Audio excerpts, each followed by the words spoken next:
Hello all, welcome to the Happy Nessa 1111 channel, where we are committed to happiness, connectedness, and being you, authentically and unapologetically. Welcome back. If you've been to this channel before, go ahead and hit subscribe, comment below, or like the video if you are new to the channel, or if you've been here before as well. So this video is going to be all about natural induction. The reason why I feel like I can actually give some content and some real life experience with this video is because I just had baby girl number 4 about 2.5 weeks ago. So I've got a 2.5-week-old. So therefore I've got my notes on my phone, got mommy brain, and I want to make sure I remember the A, B, C's all the way down to Z of natural induction. On the topic of natural, I typically don't have my afro out, but I've got my afro out with the theme of natural induction, things that you can do naturally at home so that you don't have to hopefully be induced at the hospital. If that happens to be the case, hey, it is what it is. I'm sure that all of you mamas watching just want a safe and healthy pregnancy as well as a safe and healthy delivery. So what we are going to do is talk about how to get that baby out. I understand and can completely relate to how you can feel towards the end. I could only imagine, though, to a certain extent what some of you might feel, because for me, I've been lucky in that I've had 4 amazing pregnancies. I'll say amazing just because, not that everything was great about it, but I just feel like the symptoms that I did have were the bare minimum. Just, you know, like maybe some lower back pain if I was standing on my feet too much or walking around a lot. But for the most part, I have some pretty awesome pregnancies, meaning just very little symptoms, or the little symptoms that I have, like let's say morning sickness or nausea, goes away within a reasonable time frame and it's not that extreme. So with that being said, for some of you mamas out there who've had, you know, some more challenging pregnancies, I can definitely understand that more so than me, you're probably ready to get that baby out towards the end. And I know even with me having a pretty good pregnancy, with all 4, it is pretty uncomfortable towards the end. So I completely understand why you want to get baby out. At the end of the day, we do have to remember that baby is the captain of the ship, is what they say, right? You know, so the baby is the one who's going to determine when they're ready. So what we're trying to do is encourage baby to come out. And there's lots of things that I feel that have worked for me from personal experience, things that I've heard that have worked for other mamas, you know, other friends, co-workers, and acquaintances that I've known over the years, over this time of 11 years specifically. So it's about an 11-year time frame between my first and my last. And then also, of course, you know, research. There is some data, but the data is limited when it comes to natural induction. You know, you'll have some, I found this one really good video of this nurse who was talking about some data, but for the most part, the data is kind of all over the place and it's not really comprehensive. But, you know, what we have is some information, and we have, like I said, you know, stories from other people that we know. So I'll be speaking of all of the above. I'm going to go from A all the way down to Z of different things that we can do, that you all can do now since I've already got baby out, to encourage that baby out. So we're going to start with A, acupressure. So acupressure is something that I don't remember ever learning about when it comes to natural induction up until this number 4 pregnancy. So you have some spots that I'm not going to talk too technical about. And also I'm going to say, disclaimer, of course, always consult with your doctor. Excuse the kids. So acupressure is like one that I said that I've only learned about with number 4. And I won't get too technical with it because, again, I'm not the expert on this. You can definitely look it up on other videos, but I'll just kind of highlight some of the areas. So one, and I will say that although I had a scheduled C-section, I just, you know, played around with some of this to see if I would go into labor naturally on my own. I will say that I enjoy going into labor naturally on my own. With out of the 4 pregnancies, I went into labor on my own 2 of the 4 times. And I will say a lot of these methods will start Braxton Hicks. So a lot of these things, even if it didn't put me into actual labor, it definitely actually started contractions. So one of the things you can do is look at your index and your thumb. There's a fleshy part in between the 2. And when you close it, you look at that fleshy part right there. That's what we're talking about. If you actually put some pressure on there, hold it for maybe 30 seconds or so, and do it frequently throughout the day, that actually does, like it worked for me. It actually does get some contractions going. But the thing about all these different methods is contractions can get started, but the question is, are they going to go from Braxton Hicks or irregular contractions to actual labor contractions? That's the question. So you have this pressure point. I don't know the technical term for it. You can look up, there's some other like 2- and 3-minute clips of acupressure videos. You have a pressure point on the side of your ankle on both sides of your ankle. Actually, you can actually take your hand and go on both sides of the ankle and hold it there. And then you have one below your knee, and you have one on the side, about 4 finger widths above your ankle, actually. So that's a lot of different areas you have, where if you apply pressure and do it repetitively, it will get some contractions going. And if you do it enough, potentially actually get you into actual labor, where you're having timed, scheduled contractions that are getting stronger, right? That's the goal. So acupressure is my A. For B, let's see, what do I have? Yep, I talked about that. Let me just double check. I said the finger and thumb for 4 finger widths above your ankle. And then again, that you want to do this throughout the day. It's not going to work if you're only going to do it like once. And then also, you're going to want to apply enough pressure to where it's uncomfortable but not painful. Okay, B is for birthing ball. So basically, when you're using a birthing ball, you got to think about what you're trying to do is open up your pelvis, you know. So the reason that's going to work is because you're going to actually apply pressure on the cervix, and that's going to help you kickstart labor. It's also great, like even if you're not trying to kickstart labor, it's also great for just stretching, getting a birthing ball for that. So I'm sure you've seen a lot of women do this. You'll see a lot of women sitting on the ball and just kind of swing their hips from side to side. You'll see a lot of women sitting on the birthing ball and kind of doing like a figure 8 motion. So you want to find like something that's comfortable to you, something that you can do longer term that would help.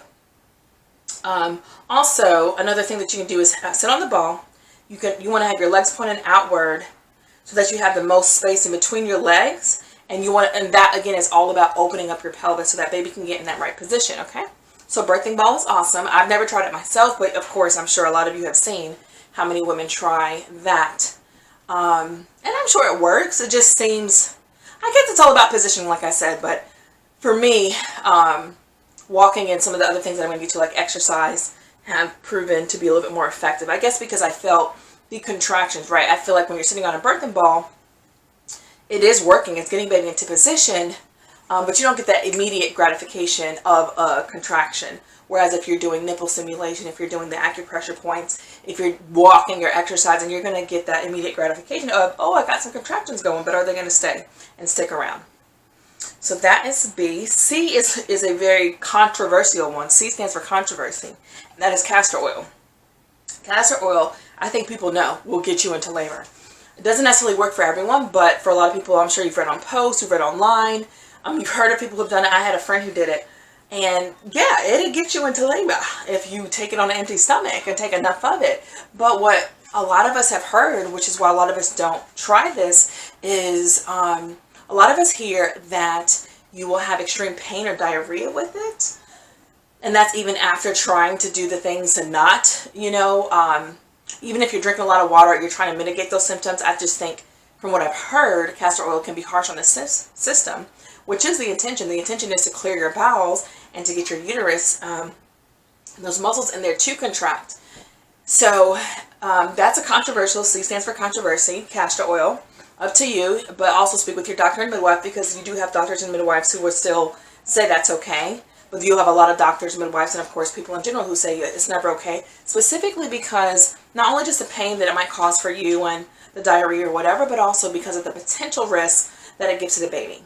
A lot of this data, again, is not for sure. It's not like for sure castor oil causes this. It's just a lot of correlations and things that have gone hand in hand with these different experiences. So with women who have taken castor oil, sometimes it seems like you have the babies who are born with meconium, or which is, when they have a bowel movement in you, then that puts them at risk of actually aspirating or breathing in the meconium, which could give them complications. It could be major or minor complications if that happens.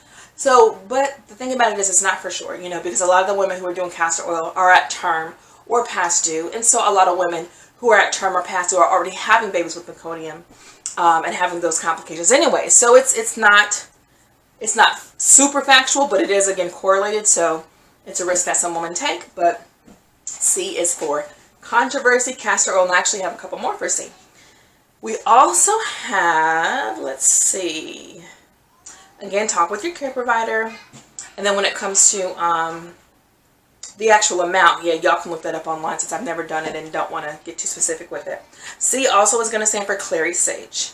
Clary sage is an essential oil that helps intensify contractions. I don't recall whether they actually start them, but I know it's good for you in general. I know it balances the hormones, so that's good.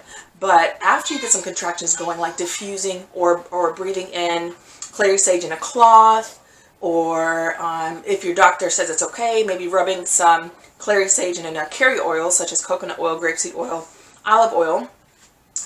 You want to dilute it to make sure you're protecting your skin.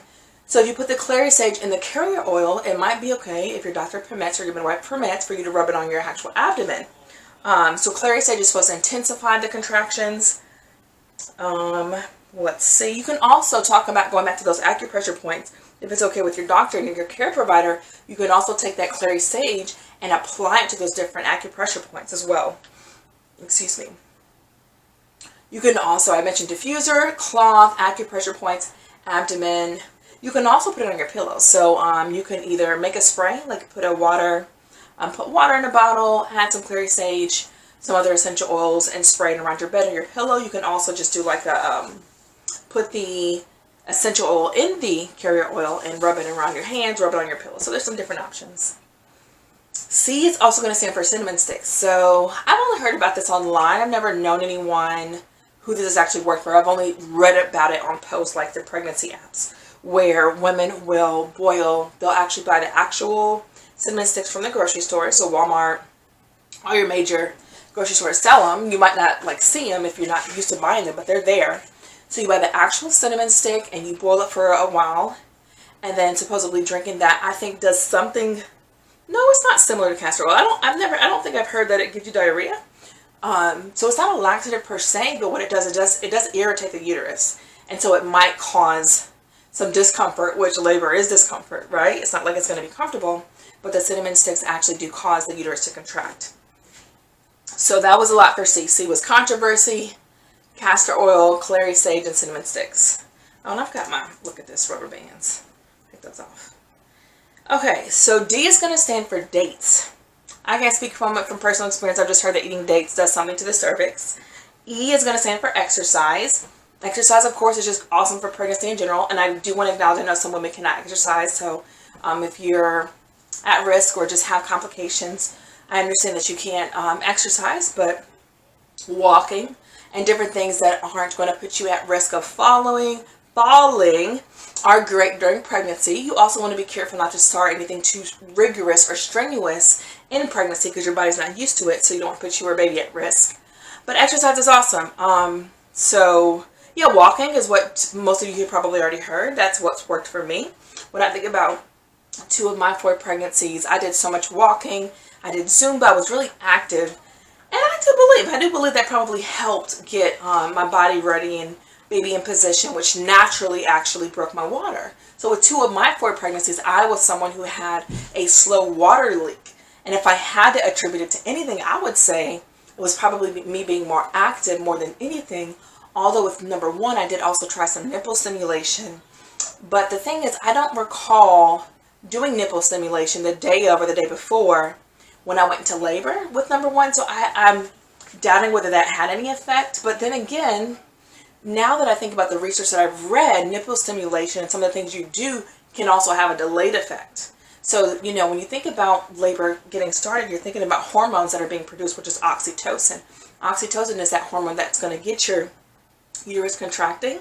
And when there's enough of it, it's going to be becoming more of it. It's going to be stronger, and it's going to be more timed and regular. And so now that I think about it out loud, it is possible that you can do something days in advance that don't work right away, that have a delayed effect due to the accumulation of oxytocin that's released from the pituitary gland. So, so it is possible. So yeah, with number 1, nipple stimulation, but I attribute all the walking and exercise I did to helping it. And the question is, you know, can you have a pregnancy where you're not that active and then at the last minute be really active and still go into labor? And I would say yes, from what I've heard anecdotally, that being active and just doing the things that gets baby into position and helps, you know, get things going does work, even if you aren't active the whole time. So that's E for exercise. F is going to be for fear, clear the fear. So what I've learned more recently is that that when you're in this anxious or fearful or just, oh my God, I just got to get this baby out mindset, you are releasing those stress hormones that cause your body to tense. Even if you don't feel tense, you're tense, right? And so the tension is going to be the opposite of what you want to do, to have your body relax and actually have that uterus going and contracting and having baby come out. So clear the fear, relax, because anxiety and the fear is just such a killer. Oxytocin, that hormone that I mentioned, which is the hormone you need to go into labor. G is going to be go for a bumpy ride.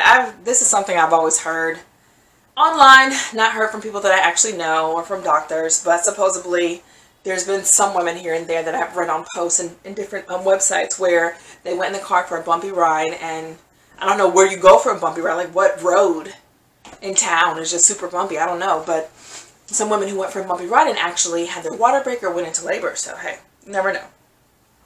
H is for practicing hypnobirthing. So one, let's clarify what hypnosis is and what hypnobirthing is. I actually went to a hypnotherapist, so I can speak from experience with this. I didn't go to a hypnotherapist for labor, but I went in general, and so people think that hypnosis is what you see on TV. So some of that is just extra for show and entertainment, whereas true hypnosis is like you're in a trance-like state.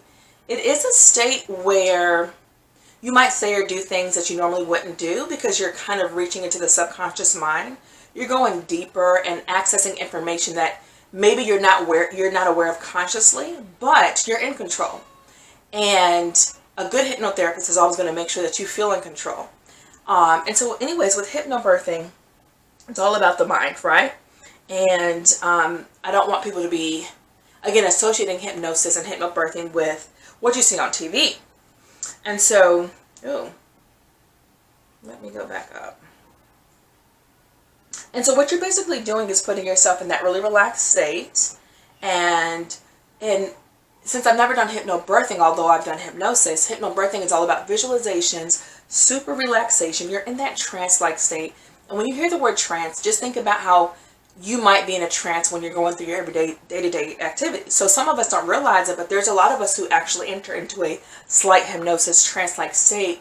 Maybe like, let's say when we're driving, if we have that drive that we're doing every single day, or some activity, some mundane activity like cleaning the house or whatever it is that you do every single day, what you don't realize is when you're in such a rhythm and routine and you're doing something that you do on a daily basis, you can actually get into that trance where your conscious mind is kind of shut down and you're in autopilot mode. And that's all hypnosis is. It's not some super woo-woo, magical thing that happens. It's just a state of mind that you can access and fall into that can be used for many different benefits.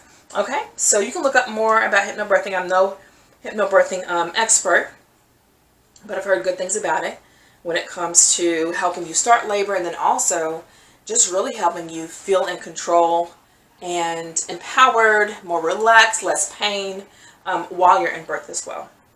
I'm going to go for another one with H, help.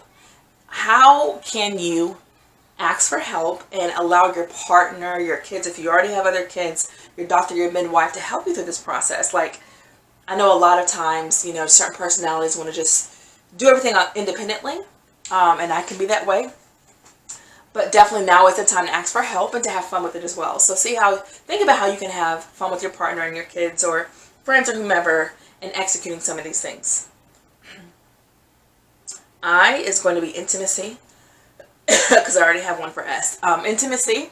So we all know, I think a lot of y'all know that intimacy is highly recommended, that semen helps actually soften the cervix. And of course, that's also a form of activity.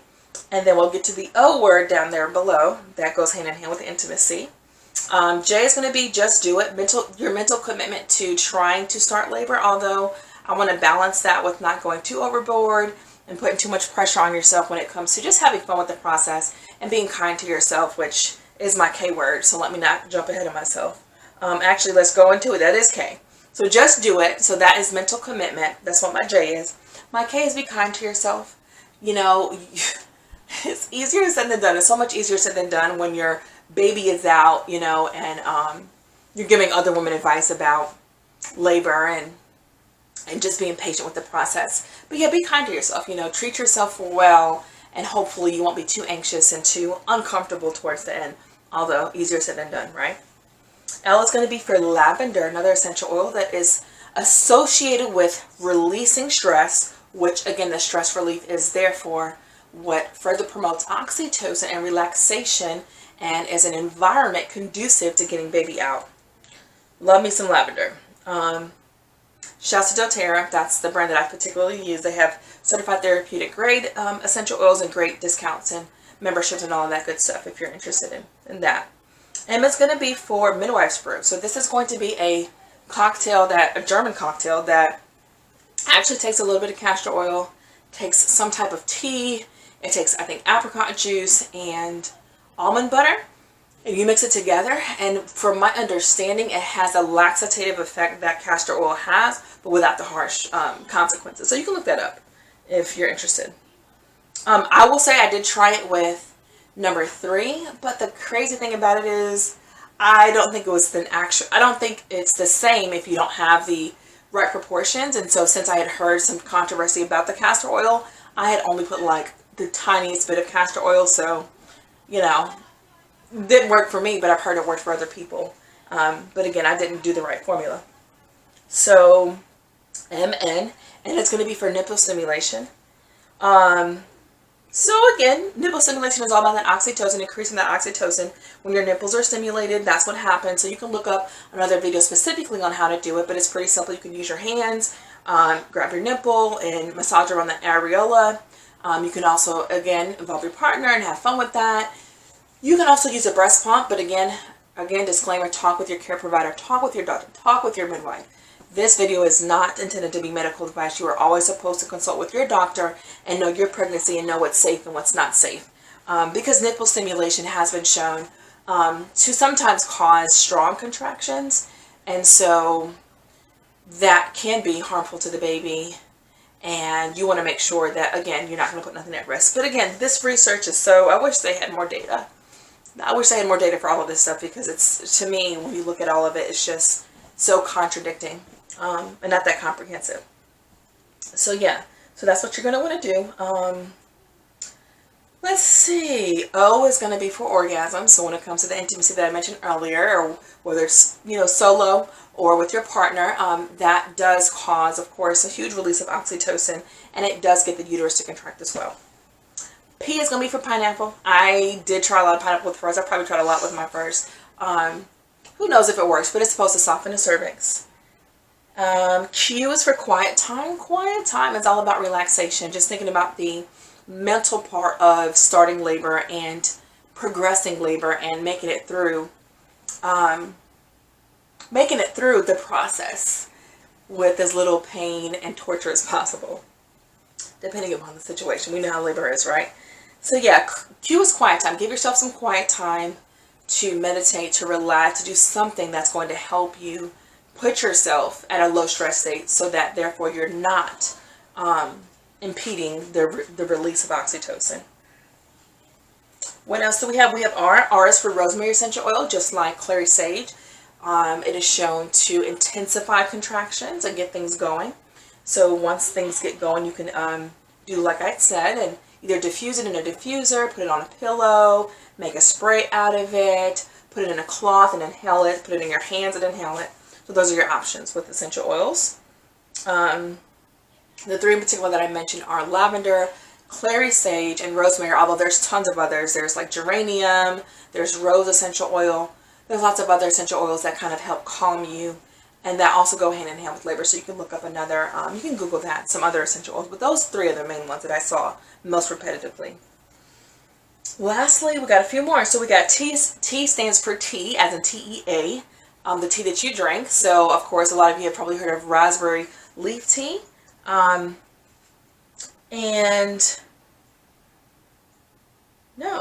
my tea, raspberry leaf tea. So what I've heard about this, though, is you can't wait till the last minute. You're supposed to start maybe somewhere in your 3rd trimester and drink it quite often, and it's supposed to benefit the cervix. U is going to stand for unwind. I have a lot of ones on my ABCs that deal with relaxation. So U is for unwind. It is so important for you to be able to relax in order to go into labor. And then V is going to be for visualization. So on this channel I talk about happiness and law of attraction, lots of different things. I talk about psychology, having studied it. And visualizations are powerful. Visualizations are all about the mind. And the mind is one thing that you can manipulate if you want to. Manipulate it for the good or manipulate it for the bad. And if you're not manipulating your mind can be manipulating you. So that's a whole other conversation on this channel. But visualizations are powerful, guys. They are not just something you do to just daydream and just waste time. When you visualize something, for whatever reason, there are reasons. I wish I could bring up all the scientific reasons why, but visualizations do help you create your reality. So for people who believe in law of attraction, that automatically makes sense. But if you don't know about law of attraction or whatever, psychologically, visualizations prepare you for the future. And so if you think about, again, the stress component and the lack thereof that goes within with labor induction, visualizing what you want is a very positive thing to do. It puts you in a good mood, right? So if anything, to say the least, visualizations help put you in a good mood, helps you see what you want, and for whatever reason, that often helps you manifest what you want. It has worked for me in freakishly accurate ways. I don't do it a lot, which is weird, but the time that I have visualized, I've been able to manifest a lot of different things. So visualizations. For example, one thing that I tried that didn't work was, since I had already broken my water, or my water broke on its own with 2 of the previous pregnancies, I was visualizing that happening with this one, but then I will say I wasn't as focused. And when you think about visualizations, prayers, meditations, and relaxing, a lot of these things take time. So just to say that you're going to take 2 minutes, close your eyes, and, quickly, visualize something is not always effective as you taking like 20, 30 minutes, setting the mood, get your diffuser going, get some music going, make sure you don't have any distractions, and give yourself 20, 30 minutes, 45 minutes to just really relax and focus on something. That's when it's more powerful. So we got W is going to be water. Stay hydrated. Believe it or not, dehydration can actually send you into false labor, which that's not fun. It hurts, but it's not real labor. So dehydration can get the Braxton Hicks going. But also water. Once you do have contractions going, staying hydrated is actually going to help you to a certain extent. It's going to help your uterus have the strength that it needs to keep going. Once you get to a certain point and you're in active labor and you don't really need any more momentum, I don't think they're going to allow you to do too much water and food at the hospital. I've had C-sections, so I have a different experience, but which also restricts water and different things. But early on, stay hydrated. It's going to help your body, have all the fluids it needs to keep going and getting those contractions regular. And then X, I couldn't think of anything, so I'm going to say X out stress, as I've said a million times.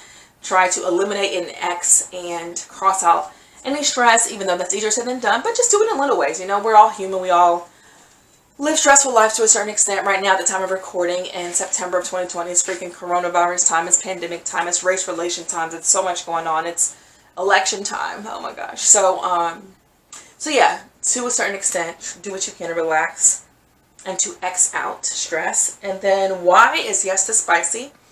I haven't heard of any women in my personal life, but I've heard of tons of women online who claim after eating Taco Bell, after eating something really spicy or whatever, it irritated their digestive system and their uterus enough to actually get contractions going, and then it went from there. And then lastly, Z. If you try all these different things, you should be zipping to the hospital soon and having that baby that you are so ready to meet. So I will wrap it up there and say thank you for watching. Subscribe to the channel if you have not already subscribed. This channel has a lot of different material. As of right now, and for a while, it's probably going to be a lot of motherhood related, family related stuff, but also it's going to still stay true to the core, which is mental health, happiness, life vlogs, things of that nature. And so it's not only for people who are moms or dads or thinking about having kids. It is more so beyond that as well, and all about mental health and happiness, and how do you be yourself, and how do you face your fears, and what is the psychology of living a happy life, what is law of attraction, all those different things. Spirituality too is a big one. So I have a Mental Health Motivation Monday video. Supposed to be having a Let's Talk Tuesday video, but I might be a little slacking with that one. I have a Weight Loss and Management Wednesday video. I'm definitely on the decline. I didn't gain any weight with with most of my pregnancies, but definitely none with this 4th pregnancy. I even lost and then maintained. and then now I'm back on the decline after having reached my highest. So lots of material there for Weight Loss and Management Wednesday. And eventually I'll be back teaching classes again. I teach dance mix, Zumba, chair yoga, things of that nature. And then I have a Thankful Life Log Thursday, which is more so showcasing my life. And then I have a Soulful Sunday, which is all things spiritual, intuitive. If you're into the intuitive things, mediumship, and things that just defy the odds, things that are beyond logic, that's Sunday. My throat is so dry. Need some water. Okay, guys, that was a long... What is my time? I don't even know what my time is, but hopefully it wasn't too long. Thanks for sticking around. Subscribe, comment below, let me know what your questions are. I'm happy that you are here, and I hope and pray the very best for your labor and delivery. Check out my other videos. I have some videos specific to C-sections. Yeah, lots of different things on there, so go check them out, and thank you again. Bye!